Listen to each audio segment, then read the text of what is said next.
پنجاب کے ایک پرانے گاؤں جو نمبر اندیز کی ہے۔ سنانی سے 100 بیدوں کا وقت تھا۔ ایک سردیوں کی رات جب دھند نے پورے گاؤں کو اپنی لپیٹ میں لے رکھا تھا۔ گاؤں کے باہر ایک پرانا ویران مکان برسوں سے خالی پڑا تھا۔ لوگ کہتے تھے کہ وہاں کچھ ایسا ہے جو نظر نہیں آتا لیکن محسوس ضرور ہوتا ہے۔ اس کہانی کا مرکزی کردار ہے نعیم، جو لاہور سے اپنے چچا کے گھر چند دنوں کے لیے گاؤں آیا تھا۔ یقین رکھتا تھا۔ نعیم دن بھر گیتوں میں گھوما، پرانے کنوے پر بیٹھ کر تصویریں کھینچیں اور گاؤں کی سادگی سے محسوس ہوا۔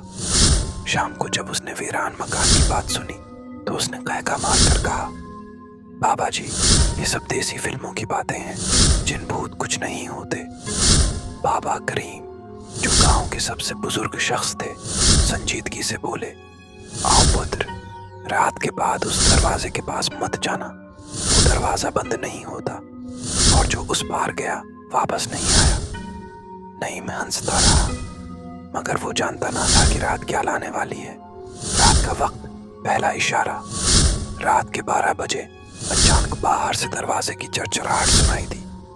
ہوا کی وجہ سے باہر کا دروازہ کھل گیا ہے۔ اس نے کھڑکی سے باہر جھانکا اور جو دیکھا اس کے رونگٹے کھڑے ہو گئے۔ ویران مکان کے دروازے سے ایک سایہ نکلتا دکھائی دیا، بالکل انسان جیسا، مگر زمین سے تھوڑا اوپر معلق اور بغیر جال کے پھسلتا ہوا۔ نعیم آنکھیں ملنے لگا، مگر وہ سایہ گاؤں کے رستے پر چپ چاپ چلتا رہا اور آہستہ آہستہ اندھیرے میں گم ہو گیا۔ صبح ہوتے ہی نعیم ویران مکان تک چلا گیا۔ دروازہ واقعی کھلا ہوا تھا، زنگ آلود اور مسلسل ہلتا رہتا جیسے کوئی اسے چھو رہا ہو۔ اس نے اندر جھانکنے کی کوشش کی، مگر ایک عجیب سی ٹھنڈک اس کے جسم میں اتر گئی۔ اچانک اسے دروازے کے پیچھے کسی کے قدموں کی چھاپ سنائی دی۔ نعیم نے فوراً واپس دوڑ لگا دی، مگر اس رات اسے نیند نہ آئی۔ کریم نے اسے ایک پرانی کہانی سنائی۔ یہ مکان اصل میں ایک حکیم کا تھا جو کالے علم کا ماہر تھا۔ کہتے ہیں اس نے درجنوں معصوموں کی جانیں لی تھیں۔ ایک دن خود ہی پاگل ہو گیا اور اسی مکان میں جل کر مر گیا۔ اس کی روح آج بھی وہاں قید ہے۔ دروازہ اس لیے بند نہیں ہوتا کیونکہ اس کی نیت آج بھی باہر نکلنے کی ہوتی ہے۔ نعیم کے دل میں اب تجسس جنون بن چکا تھا۔ اس نے ایک کیمرہ لیا، موبائل میں لائیو سٹریمنگ آن کی اور ویران مکان میں چلا گیا۔ اندر داخل ہوتے ہی دروازہ پیچھے سے بند ہو گیا، وہ دروازہ جو کبھی بند نہ ہوتا تھا۔ کمرے کی دیواروں پر خون جیسے دھبے تھے اور فرش پر جلنے کی بو آ رہی تھی۔ اچانک اندھیری دیوار سے آواز آئی، کیوں آئے ہو؟